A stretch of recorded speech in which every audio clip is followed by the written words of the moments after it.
नमस्कार विद्यार्थियों, मैं दिन पारिक स्वागत करता हूं आपका जी के बाई डी के चैनल पर। विद्यार्थियों, आज जो विषय है वो बड़ा अजीब सा है, क्योंकि मैं ये कहूं कि इतनी कटौप रहेगी तो कोई मैं भगवान तो हूं नहीं। तो इसलिए मैंने एक शब्द लिखा है, वो है अपेक्षित। अपेक्षित यानी हम एक विचार कर सकते हैं। और मेरा आधार क्या है वो भी बता दूँ। मैं एक एग्ज़ाम दिलवाने के लिए गया था और उस दौरान उसके एक दिन पहले मुझे जाना था, यानी सामाजिक एग्ज़ाम दिलाने के लिए मैं गया था। एक दिन पहले जाना था, तो उस दिन विद्यार्थी छूटे थे, उनसे मैंने बातचीत की थी। तो लेवल फर्स्ट का आंकड़ा है मेरे पास उनके अकॉर्डिंग। दूसरा, फिर उसके बाद में जो है, क्योंकि स्टूडेंट काफ़ी मात्रा में मुझे मिले थे, उस ज़िले के लगभग वहीं ज़िले सेंटर पे था। और अलवर की मैं बात बता रहा हूँ आपको, वहाँ पूरा सेंटर वहीं पे थे, तो उन सारे सेंटर के बच्चे वहाँ पर थे, तो उनसे मुलाकात हुई। सामाजिक के अंदर अगर हम बात करें तो उस समय मैं एग्ज़ाम दिलवाने के लिए सामाजिक की गया हुआ, वो एग्ज़ाम दिलवाने में गया हुआ ही था। और दूसरी उसके बाद की जो एग्ज़ाम थी, यानी वहाँ पर जो एग्ज़ाम और हुई वो थी एक हिंदी की, शाम को एग्ज़ाम हिंदी की हुई। तो ऐसे करके इन 4 विषयों के विद्यार्थियों से मेरी अच्छी खासी मुलाकात रही, और उस आधार पर मैं आपको जो है वो ये आंकड़े दे रहा हूँ। यही मेरा अपेक्षित आधार है। सबसे पहले अपन L1 वालों की बात कर लेते हैं। L1 के अंदर जनरल के अंदर 105 से 110, उसके बाद ओबीसी में मैं कह सकता हूँ 100+, उसके बाद SC ST के अंदर मैं कहूँगा 90 नंबर जिसके आ रहे हैं वो पर्याप्त स्थिति में है। यानी मैं दोनों के एक साथ इसलिए बता रहा हूँ कि ये फिक्स तो है नहीं, अपेक्षित है, लेकिन 90 वाला सेफ है। उसके बाद में EWS की बात कर ले तो 95 से 100 नंबर उनके भी आने चाहिए। ये सेफ कैटेगरी है कि वहाँ से कोई दिक्कत उनको नहीं आने वाली। उसके बाद हम सामाजिक की बात कर ले। सामाजिक के विद्यार्थियों में जनरल में 110 नंबर अपेक्षित हैं। जनरल में 110 नंबर अपेक्षित है, यानी चाहिए लगभग 100 ओबीसी में चाहिए।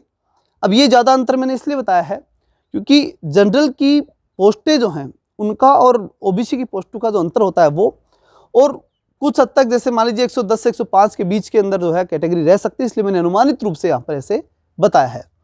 95 के आसपास, 95 के आसपास 95 से 100 के बीच में SC और ST दोनों की रह जाएगी। ज़्यादा अंतर बहुत बड़ा इसमें भी नहीं रहना, क्योंकि यहाँ कारण है सामाजिक में विद्यार्थियों की संख्या बहुत ज़्यादा है और पोस्टें कम हैं, तो इसलिए यहाँ पर इसी प्रकार के आंकड़े अपेक्षित है। इनसे ज़्यादा स्पष्टीकरण इससे ज़्यादा नहीं मिल सकता। ठीक, यहाँ पर हम बात करें EWS की तो लगभग 100 नंबर वाला ही विद्यार्थी यहाँ पर सेफ रहेगा, इससे कम में वहाँ पर भी सेफ नहीं रहेगा।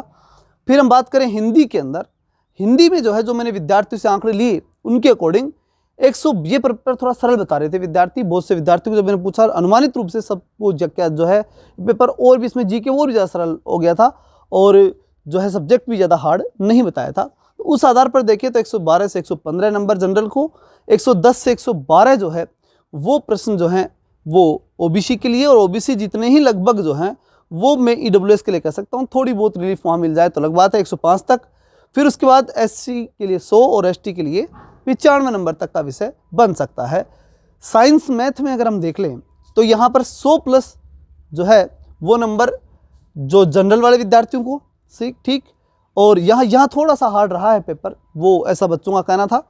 100+ जो है साइंस मैथ के लिए, 95 से 100 के बीच के अंदर जो 100+ जनरल वालों के लिए, 95 से 100 के बीच में ओबीसी के लिए, और इतने ही नंबर EWS के लिए 95 से 100 के बीच में रहने की अनुमान लगाया जा सकता है। 90 से 95 के बीच में SC, और 90+ नंबर जो है वो ST के रह सकते हैं कट ऑफ के रूप में। यानी यहाँ पर विद्यार्थी जो है इतने नंबर ला रहे हैं अगर आप में से अपनी कैटेगरी में, तो सेफ कैटेगरी में आप बताए जा सकते हैं। ठीक है, ये फिर मैं कह दूं, हम कोई जो है इस प्रकार की कल्पनाएं करने वाले, बताने वाले, अनुमान लगाने वाले, हम एक अनुमान करने वाले ही हैं।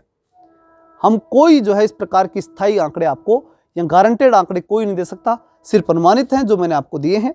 ठीक है, अगली जो है तैयारी के लिए अगर आप हमारे साथ जुड़ना चाहते हैं तो चैनल को सब्सक्राइब जरूर कर लें। चलिए मिलते हैं नेक्स्ट वीडियो में, तब तक के लिए जय हिंद, जय भारत।